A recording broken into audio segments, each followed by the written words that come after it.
dans ce nouvel épisode de C'est dans ta tête. Aujourd'hui, on parle du pouvoir d'agir. Je sais que des fois, c'est pas toujours facile de sentir qu'on a de l'impact ou qu'on peut faire une différence autour de nous. Des fois, on se sent un petit peu comme une abeille. Mais tout comme une abeille, on a un très grand impact et c'est possible de faire la différence un geste à la fois. On en parle d'ailleurs avec François Winter, directeur général de l'organisme La Droit. Donc, on se questionne ensemble sur c'est quoi le pouvoir d'agir, comment est-ce qu'on peut faire un pas pour sortir de l'impuissance et c'est quoi, justement, les contextes dans lesquels on peut faire valoir notre pouvoir d'agir. Donc, sans plus attendre, je vous laisse avec l'épisode. Bonne écoute!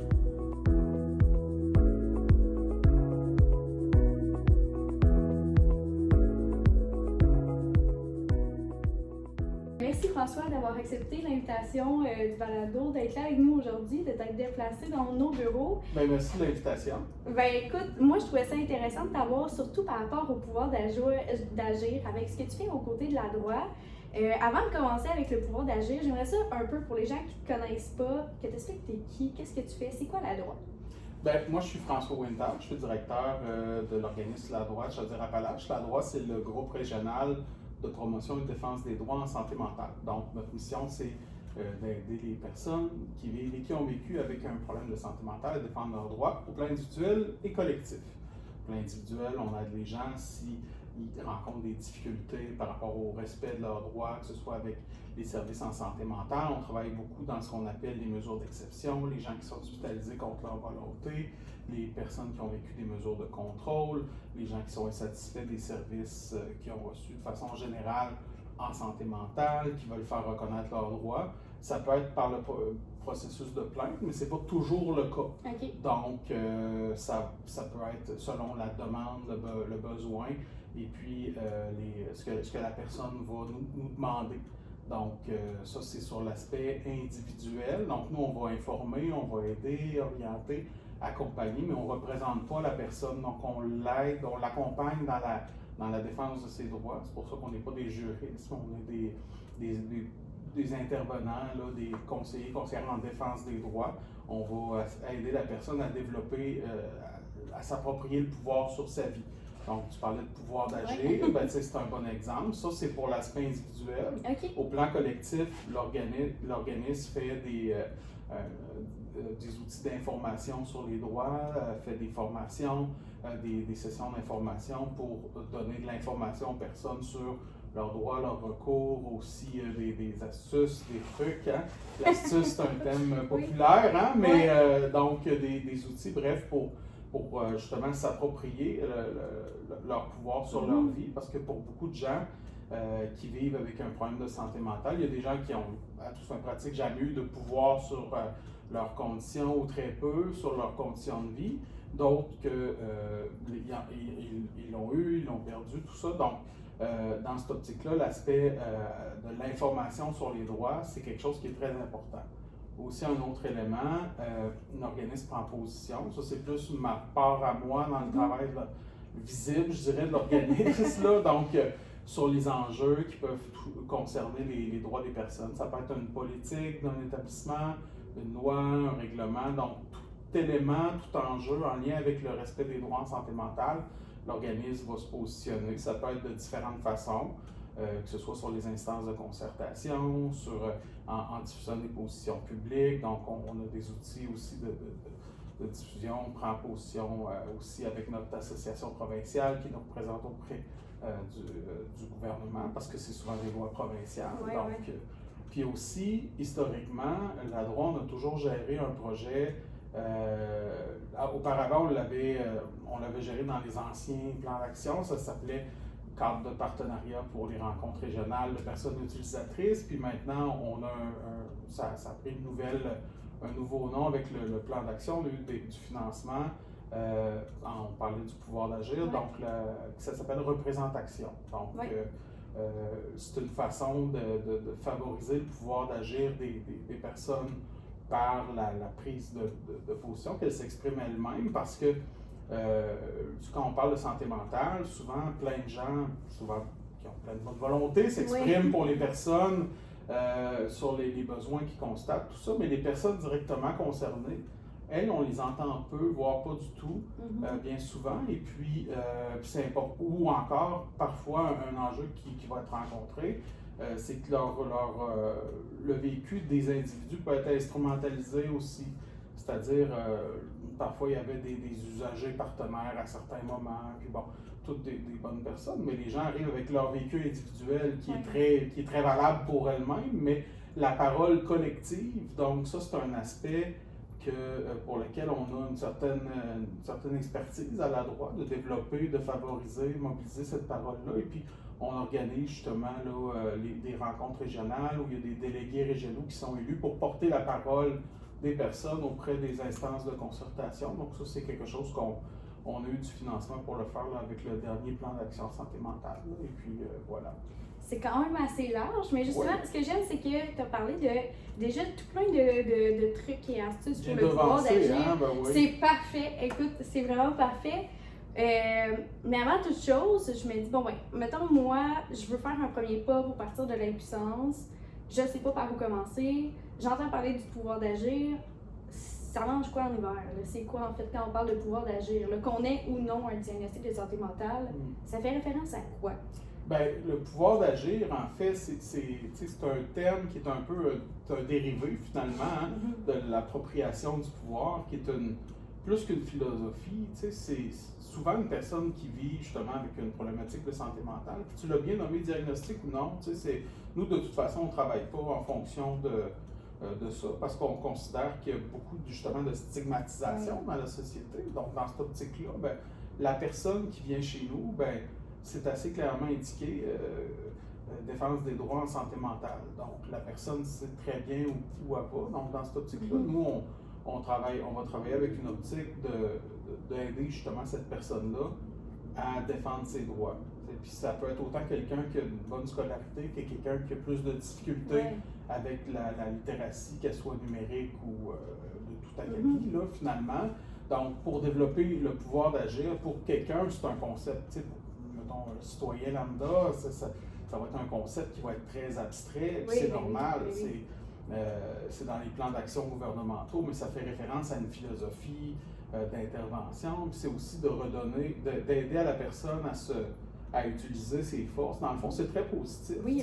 Parce que ça peut être vu comme n'étant pas, comme étant contre quelque chose, mais en réalité, c'est pas le cas. C'est pour la personne, parce que la personne qui reçoit des services ou qui a des difficultés, bien, elle, ce qu'elle veut, c'est avoir l'aide dans des bonnes conditions pour lesquelles elle a requéri, que ce soit des services, ou parfois, c'est de ne pas avoir l'aide qu'on lui impose aussi. Donc, dans cette optique-là, le pouvoir d'agir, ça fait référence au choix, de pouvoir choisir, d'en avoir un choix aussi. Non seulement ça, d'avoir la possibilité de l'exercer, d'avoir la possibilité d'avoir les ressources pour nous aider à l'exercer. Donc, ça fait référence à l'ensemble de ces éléments-là. Donc, on parle de pouvoir d'agir. Bien, il faut toujours garder ça à l'esprit aussi, parce que, bon, évidemment, c'est un cliché. Si je fais quelque chose à la place de quelqu'un, ça se peut que ça aille plus vite. Mais au final, cette personne-là, ben, elle peut revenir la semaine après ou le mois d'après ou peu importe. Puis je ne l'aurais pas aidé dans mon rôle d'accompagnant à maximiser ses capacités, ses forces, mobiliser ses forces. Parce que tous les gens, moi je suis profondément convaincu qu'on a tous un potentiel humain. Puis c'est ce qu'on devrait regarder en premier. Oui, on consulte, on demande de l'aide. Pas parce que, c'est pas en faisant référence à notre potentiel nécessairement, parce qu'on vit des difficultés, c'est normal. Mais ce qu'on souhaite comme groupe de défense de droits, c'est que les gens soient traités, comme je le disais, qu'il y ait des services de qualité, que ce soit fait dans un respect de leur unicité, puis de leur vécu, puis sans stigmatisation aussi. Donc. Oui, puis d'avoir le choix, comme on parlait, de qu'est-ce que je veux faire, qu'est-ce que je peux faire, puis c'est la personne qui a son choix final sur qu'est-ce qui va aller pour la suite, finalement. Effectivement. Puis là, tantôt, justement, tu as nommé déjà quelques exemples, mais concrètement, mettons, en défense de droits de la personne ou, mettons, en général, quand on parle de reprendre son pouvoir d'agir, on fait référence à quel genre d'action? Ça peut être s'impliquer dans une cause, mais mis à part ça, mettons, ça pourrait être quoi? ben, ça peut faire référence à tu sais, l'information, c'est de reprendre du pouvoir. Tu sais. Moi, quand j'ai commencé, ça fait quand même un certain nombre d'années, tu sais, puis même encore aujourd'hui, on demande aux gens, ben, tu sais, qu'est-ce que vous avez comme traitement?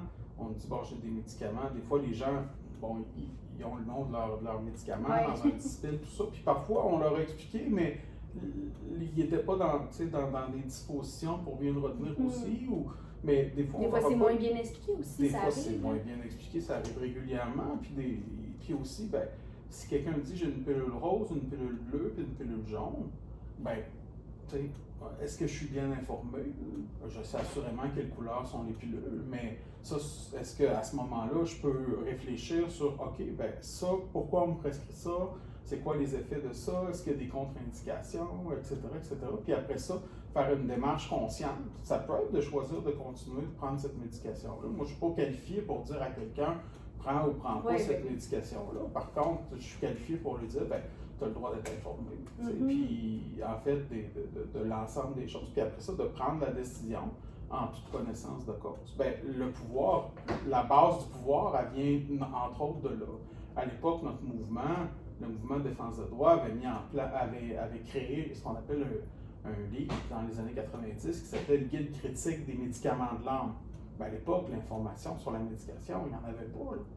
Donc, il y a eu toute une série de démarches aussi en collaboration avec les ressources alternatives en santé mentale. Ça, c'est juste un exemple là, sur l'aspect du pouvoir d'agir, ben, qui ont développé la gestion autonome de la médication. La gestion autonome de la médication, ce n'est pas le sevrage, c'est de déterminer est-ce que oui ou non, j'ai une dose, je suis confortable dans ce que je prends, c'est une réflexion, ça me convient, puis c'est une réflexion globale sur le fait soit de prendre la médication ou les services en santé mentale en général, fait que c'est super positif d'exercer son pouvoir d'agir là-dedans. Moi, j'y crois beaucoup, là, je pense que ça paraît un petit peu, là.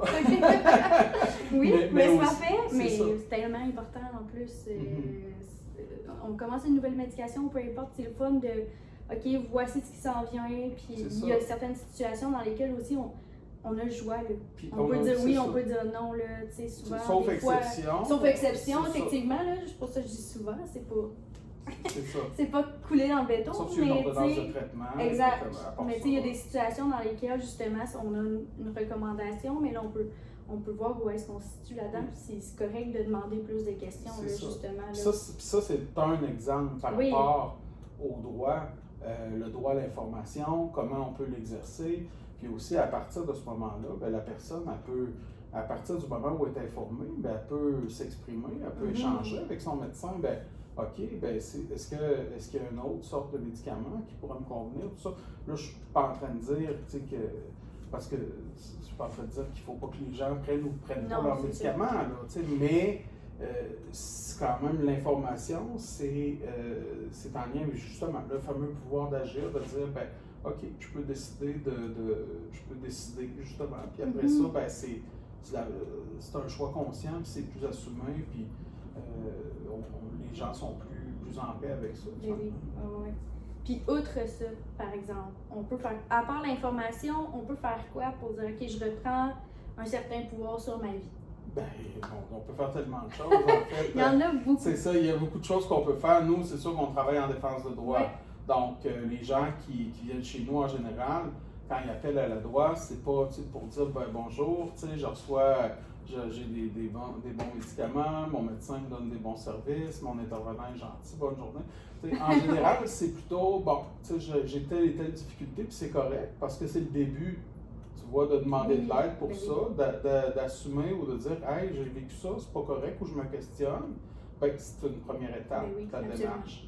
La deuxième étape, c'est de regarder les options. On va aider la personne, on va circonscrire un peu l'ensemble de la situation.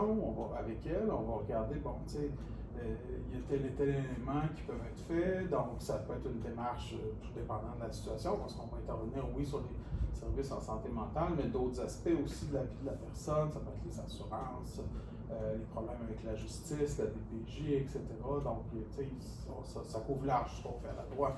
Mais j'en finis par perdre mes idées, mais c'est pas grave. C'est qu'il y en a plein, c'est ça. Il y a trop de choses. La bonne nouvelle, c'est qu'il y en a plein. Puis est-ce que c'est quelque chose que je me demandais parce que c'est sûr qu'il y en a, là, mais ce serait quoi les leviers justement pour un bon pouvoir d'agir, surtout en défense de droit?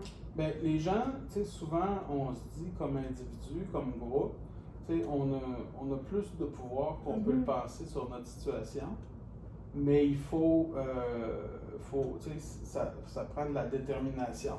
Donc, de la persévérance, il faut être déterminé, mais aussi, c'est pas toujours facile d'avoir des alliés, d'aller chercher des ressources pour nous aider. Souvent, ça va être un facteur de réussite.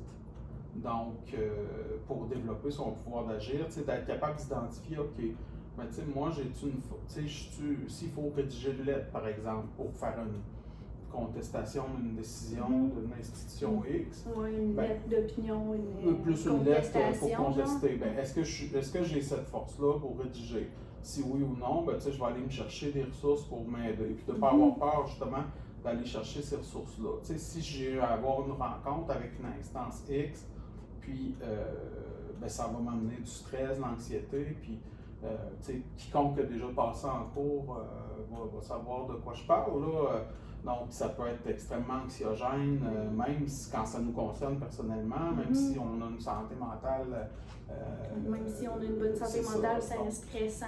C'est ça, c'est un événement. Puis si en plus, ben, ça rajoute à ça justement si on a des difficultés en santé mentale, si on a toutes sortes de problèmes de nature économique au travail. Donc, ça va être encore plus difficile pour la personne. Donc, d'avoir une ressource qui va être là pour épauler, qui va être là pour accompagner, même quand on est représenté par avocat. Donc, ça, c'est quelque chose qu'on fait à la droite. C'est aussi d'aller chercher de l'information, mais la bonne information. Ça, c'est pas toujours évident. Maintenant, bon, même l'intelligence artificielle, là, le mot le dit, là, parfois artificielle, l'intelligence. Oui, des fois, c'est pas des tout fois, à fait ça. Ça peut être un appui, mais dans 6 mois, on va peut-être dire d'autres choses, je ne sais pas, là, parce que c'est mieux qu'il y a 1 an, là, mais c'est quand même. Ça reste encore ça reste en développement, mais au-delà de ça, de trouver la bonne information, c'est pas toujours facile d'avoir les bonnes sources. Ben, ça, c'est un aspect, on peut être aiguillé ou appuyé pour ça. Des fois, des gens nous appellent et disent « Ah, j'ai tel enjeu ou j'ai tel droit. » Ben, où est-ce que vous avez trouvé ça? Ah, finalement, tu t'aperçois que c'est une loi qui est en France. Ben, ça concerne pas. Oui, c'est ça. C'est pas tout à fait pareil. Là, on Europe versus au Canada. Puis même au c'est Québec, c'est pas pareil de province à province. D'où l'importance, justement, de pas hésiter à cogner à la bonne porte comme la loi, de faire comme j'ai une question, puis on a plein d'autres qui en a qui on peut lever facilement la main puis faire comme hey, j'aimerais avoir de l'information.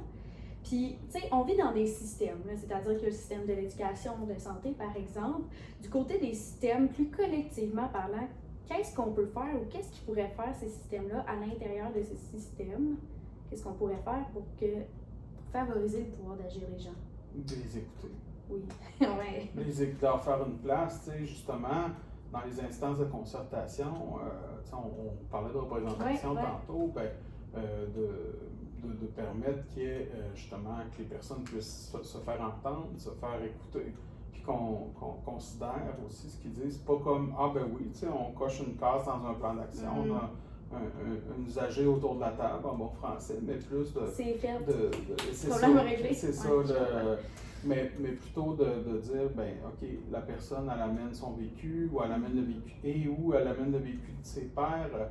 Donc, des préoccupations, donc comment est-ce qu'on utilise un anglicisme, comment est-ce qu'on adresse ça, ces préoccupations-là, puis aussi, c'est quoi la place qu'on fait comme système à cette parole-là, qui est une parole importante, là, qui vient pas le mot système est intéressant parce qu'effectivement, on en fait partie indirectement, on le nourrit, puis un système, ça finit par s'auto-entretenir. Donc, quand il y a un corps, je dirais pas un corps étranger, mais c'est quand même paradoxal de nommer ça comme ça, mais quelque chose qui n'en fait pas intrinsèquement partie dans la culture, même si au final on est tous là pour on fait tous partie d'un même système qui est comme la population en général, mais je pense aussi qu'au-delà de l'écoute et aussi de qu'est-ce qu'on fait avec cette écoute-là par la suite. C'est ça. C'est parce que exactement. c'est beau de dire, OK, on va s'écouter, on va laisser de la place, mais si on écoute, puis après ça, on ne fait rien avec ce que les experts de vécu sont arrivés, ben, en tout cas, moi, si je me trompe, mais j'ai pas l'impression que ça va vraiment nous améliorer en tant Non, que c'est société ça. ou système. On va être comme, oui, OK, on vous a entendu, mais après ça, ben, il faut faire quelque chose là, avec ce qu'on a entendu. Exactement, exactement. Donc, c'est non seulement de se mettre en mode écoute, mais aussi en mode Collaboration. Une réelle collaboration. Puis je parle pas juste du réseau de la santé, là, les ressources communautaires aussi. Donc, c'est tout le monde finalement. Il faut écouter ce que les gens nous disent. Même chez nous, des fois, les gens peuvent. On n'est pas parfait, personne. Là. Ça peut arriver. Chez nous, les gens disent bon, genre, j'aimerais ça avoir les services de telle façon. Ça nous fait nos questions et on se dit ah ben oui ou non. C'est possible. C'est ça, c'est-tu possible, c'est-tu dans ce qu'on peut faire aussi. Donc, je ne sais pas si ça répond bien à la Oui, question. ben oui, absolument, absolument. Écoute, pour le mot de la fin, grosse question. Une question existentielle. Vraiment. Ben, c'est plus comme un wrap-up, puis je me dis, bon, moi, je suis une personne, j'écoute ce balado-là, je suis craquée, je veux me mettre en action, je veux vraiment mettre de l'avant mon pouvoir d'agir. Ce serait quoi un conseil, une phrase que tu dirais à cette personne-là qui écoute? Une phrase, c'est difficile de résumer ça en une phrase. Ouais. Parce que pour reprendre son pouvoir d'agir, je dirais que ça se fait pas du jour au lendemain.